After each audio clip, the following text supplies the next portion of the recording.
Is adoption an option, especially as a Christian? Join my guest, an award-winning destination event organizer, as we discuss our journey of pain, shame, and inexplainable joy of motherhood. Welcome, Seyi Olusanya. It's nice to finally have you on the show. Thank you for inviting me. I'm so excited to have you here because we've been trying to get you here for a while, haven't we? It felt like it wasn't going to happen. But thank God it's happening. I know you're a very busy woman, so I really appreciate your time. It's no problem at all. My first question to you is going to be, how many children do you have? We have three. Three wonderful children. Yes. Boys, girls? 2 boys and a girl. Okay. Yeah. Okay. And how long were you waiting for after you got married? Because I know you had a period of waiting, is that correct? Yes. Okay. Yes. So we got married in 1992. Okay. And my son came home in 2005. So I was 13 years. Okay. Okay. So you said he came home. Yes. Okay. So came home mean, did you? He was adopted. He was adopted. Yeah. Okay. So for an African. Yes.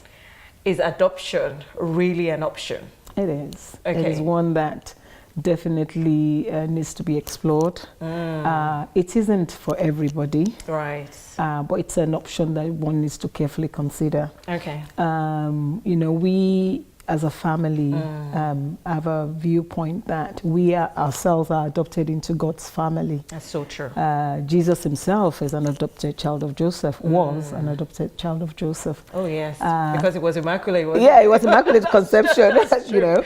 Yeah. So he took him on as his son. And so, you know, for us, after years of waiting, we came to a point where we felt very strongly that we needed to surrender our desire to have our own birth children after, you know, years of trying and praying and waiting on the Lord. Okay. Did you like get a conviction in your spirit, or was this something that you guys had been praying about, or you had agreed about? Yeah. How did that come? Okay, so that whole process started at the time when I always say, in fact, just yesterday I was telling somebody, he approached me to do something. I said, it's the Holy Spirit setting me up again.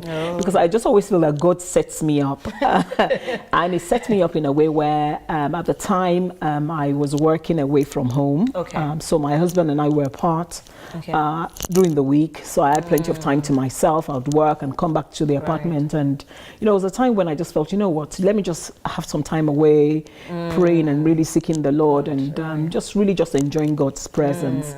And in the process of just praying, a thought dropped in my spirit that said, you need to surrender. And I was thinking, why am I supposed to be surrendering? I wasn't quite sure. And that thought kept on coming to me over a period of time. You know, I'll be praying and, you know, I just keep hearing, surrender to me, surrender to me. So the more I explored it, I felt in my spirit at the time that the Lord was saying I was to surrender my desire to have children. And that was hard because this is something that I yearned for so many years. I've done everything, 5-year IVF treatments and Isn't it amazing how we keep saying those words, I surrender all, I surrender all. It is so easy to say, but actually it's one of the most difficult things because you never know what that means. On the other side of your surrendering, what then happens? Because that was my thought. So if I surrender all, at the back of my eye, I knew God is able to do all things. However, what if God says, yes, your surrendering means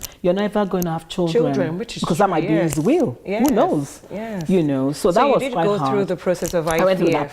Yes, also, we had, as of that time, I had done five IVF treatments, and I was just depleted of energy and strength, emotionally, physically, even spiritually. It just felt very hard at the time. And then I just found myself, you know, there is a lot of power in worship and coming into the presence of God, because it's in that place of worship that the Holy Spirit enables you. Because that was what happened for me, you know. And I found myself actually saying, Lord, I surrender, with a lot of tears, of course, you know, like I surrender. I was really battling, Lord, I surrender. Not because I wanted to say, but it came from like within here. Inside. You know, it was my spirit responding to God's spirit. So that was it. And so that surrender at the time didn't mean go and adopt. It just said surrender, but I didn't know what that meant, you know. So I did, and I went on, and then the next day I got a phone call from a friend that I don't normally see. I mean, I talked to her like once in 3 years. She said, oh, you've just been on my mind. I've been praying about you, that, you know, what's going on with the baby issue? And I said, well, you know, I've been just waiting on God. Let's see what God says. He said, you know, it's been on my mind that maybe I should tell you to consider adoption. I said, you know what? God said I should surrender. Perhaps maybe that's what he means. You know, surrender my desire to have my own birth children. He said, you know what? Pray about it a bit more. I said, but I don't know, I'm going to tell Shego. He said, well, you never know if you don't ask him. You know, so we talked about it. Because sometimes all those things are easier for, well, I won't say easier for women, maybe it's because we're very vocal, we express ourselves. Yeah. And we're emotional. Men will hold back. They hold things back, So we did, and my friend and I prayed together, and she encouraged me. She said, you know, we'll talk to him about it, and let's see. So now it was now left to me talking to him, because that's the hardest part. You know, and I think after about a week or so, I summed up the courage and told him. And straight away, my husband said, no, this one is not for us. I did not hear God on this one, you know. Not for us, wouldn't do. And I said, but why not? And he thought about it, and he said something that I could not counter. I had nothing else to say. He said, Seyi, I don't think I have the ability to be able to love somebody else's child the way the child deserves to be. A child, any child, deserves to be loved by the dad. And you know, what do you say about that? Exactly. There was nothing else to say. That's true. So I went off and I said, Lord, deep. It is very deep. Now that's been truthful. Yes, yeah, he was being truthful. So yes. I went off and left it with the Lord, and I said, Lord, I think I've done my part. So if really this is what you want us to do, you've got to go and work on him. And I believe God did, because unbeknown to me, but that's just my husband, he started to do thorough research. He started to pray. He fasted. He even contacted social services without telling me. Really? You know, because the next thing I knew, a few months later, he also had an encounter with my older brother, who also has an adopted child. And he encouraged him that, why don't you look at, you know, it's a possibility, you know. And you know, for me, that's part of the beauty of why I wanted you to come on the show, because the times when you hear that other people have been through an experience, so it's not it's also a door that is completely shut. You know, there are other options that God can use this platform, you know, to open for us. And I remember that when you shared that story with me, there was a particular couple that came to mind that I went ahead and shared the story with them. Now, whether they then decide to go on or not, you know, but at least they know that option. Exactly. That's the word. And you've opened them up to that option. To that option that they might not even have considered at all before. So go on. So you were. So and then the next thing I knew, I got a call. Can you be home early? We're gonna have the social services come, and they're like, social said, what's good, you know. So that's how we got started.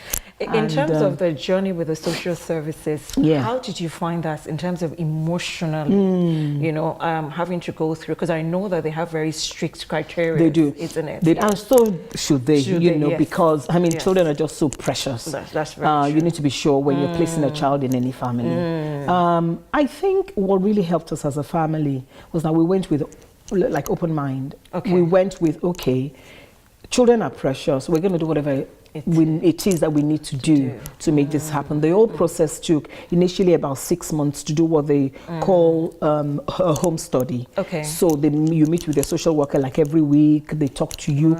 They talk you to death, literally, just trying to get into your mind. So they prepare you to, and they also to prepare. And then they did one of the most amazing things for me, which has helped me in my whole outlook and perspective about adoption. They invited into a workshop where we attended meetings with an adoptee, someone who had been adopted, to hear their story and how their whole experience was like for them. Somebody who gave up their child for adoption, to say why did I on the other side, and also an adopter, somebody who adopted a child. That was so powerful, so powerful. You know, that was really helpful. So we did all of that, and then we went through the process. And again, a lot of emotions in between. In between that, I fell pregnant, lost the baby, and you know, it was quite an emotional. You do have an history of losing pregnancy. Yes, I did. How many of you? I mean, by the time I had my daughter, she was my 10th pregnancy. So we'll come to that pregnancy, because I know that there's a question I have in terms of that, which you know, I wanted you to share with us. So in terms of emotions and going through those emotions and going through the process and your relationship with God, what was that? Where was that you know, were you getting that constant assurance? Because you know, sometimes you start the process and you're thinking, God, are you still there? Am I still on the right path? Is this through where? Because of some of the things that would have happened. And a lot of things happened. But, you know, nothing happens by coincidence, I've learned. I feel looking back now, God placed us in the right church family. We had a very, very, very supportive church family. And also, looking back now, I believe God used all of that experience to shape me into who I am now. You know, the person I am now, looking back and looking at, I know that that journey was part of making me into the woman He wants me to be now. So going through the emotions. Before we go into the emotions, I'm going to stop us there. I'm going to stop you there where we'll have a quick break and we'll come back. And I want you to share more of this with us. Please don't move away. Don't go anywhere. We'll be back in a minute. Thank you.